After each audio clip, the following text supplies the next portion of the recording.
Hello everyone, ఎలా ఉన్నారు? Welcome back. 'ఏక్ దిన్' ఇదొక రొమాంటిక్ డ్రామా మూవీ గైస్. రీసెంట్‌గా అమెజాన్ ప్రైమ్‌లో తెలుగు ఆడియోలో కూడా స్ట్రీమ్ అవుతుంది. తెలుగు డబ్బింగ్ అయితే చాలా చేశారు. ఈ movie run time almost 2 hours ఉంటుంది. అడల్ట్ కంటెంట్ ఎక్కడ కూడా లేదు. కావాలంటే ఫ్యామిలీతో కూడా చూడొచ్చు. 'ఏక్ దిన్' అంటే ఒక రోజు అని మీనింగ్ వస్తుంది. సింపుల్‌గా ప్లాట్ ఏంటంటే ఇందులో దినేష్ అని ఒకడి స్టోరీ చూపిస్తారు. బేసిక్‌గా అతను చాలా అమాయకుడు గైస్. అతన్ని ఎరుపు చేయడం చాలా ఈజీ. ఫర్ ఎగ్జాంపుల్ 'అపరిచితుడు' మూవీలో రాము క్యారెక్టర్ ఉంటుంది కదా! అలాంటి క్యారెక్టర్. అతను హీరోయిన్‌ని సీక్రెట్‌గా లవ్ చేస్తూ ఉంటాడు. సో, మన హీరో అండ్ హీరోయిన్ ఒకే కంపెనీలో వర్క్ చేస్తూ ఉంటారు. ఒకసారి ఆఫీస్‌లో వర్క్ ట్రిప్ మీద జపాన్‌కి వెళ్తారు.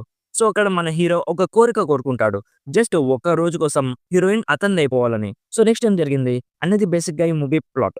ఇప్పుడు నాకెలా అనిపించిందంటే, నాకైతే జస్ట్ యావరేజ్ అనిపించింది మామ. ఫస్ట్‌లీ ఇందులో నాకు చాలా నచ్చిందేంటంటే, మిగతా లవ్ స్టోరీ మూవీస్ లాగా ఇందులో రొమాంటిక్ సీన్స్ కానీ, కిస్సింగ్ సీన్స్ కానీ, ఎక్స్‌పోజింగ్ సీన్స్ కానీ, ఏసుకునే సీన్స్ కానీ అలాంటివేమీ ఉండవు గైస్. జస్ట్ ఒక ప్యూర్ లవ్ స్టోరీ ఉన్న మూవీ. బట్ ట్విస్ట్ ఏంటంటే, థాయిలో వచ్చిన 'వన్ డే' అనే ఒక మూవీకి ఇది అఫీషియల్ రీమేక్ అంట. రీమేక్ అని తెలిసిన వెంటనే ఏదో ఒక నెగెటివ్ ఫీలింగ్ వచ్చేస్తది. ఒరిజినల్ కంటెంట్‌కి, రీమేక్‌కి ఒక ఆడియన్‌గా ఇంట్రెస్ట్ చాలా డిఫరెంట్‌గా ఉంటుంది. ఎనీవేస్, రీమేక్ విషయం పక్కన పెట్టేస్తే ఇలాంటి జానర్‌లో మూవీస్ చాలా రేర్‌గా వస్తాయి గైస్. లాస్ట్ టైమ్ ఇలాంటి ఒక మూవీ నేను ఎప్పుడు చూసానో నాకు గుర్తులేదు. మేబీ 96 అనుకుంటా.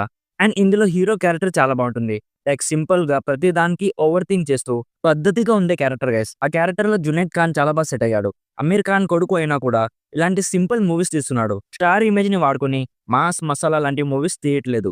ఇదొక మంచి విషయం అనుకోవచ్చు. ఇంత చెప్తున్నావు మరి యావరేజ్ అని ఎందుకన్నావు బ్రో అంటే, ఇందులో స్టోరీ చాలా డ్రాగ్ చేశారు గైస్. చాలా చోట్ల బోరింగ్‌గా, ల్యాగ్‌గా అనిపించింది.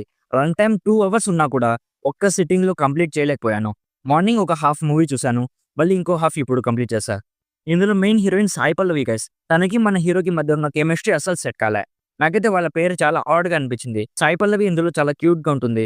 తన కాస్ట్యూమ్స్ కానీ, తన యాటిట్యూడ్ కానీ అన్నీ కూడా చాలా బావుంటాయి. బట్ తన వాయిస్ మనకి అలవాటయిపోయింది కదా! ఇక్కడ వేరే ఎవరో డబ్ చేశారు.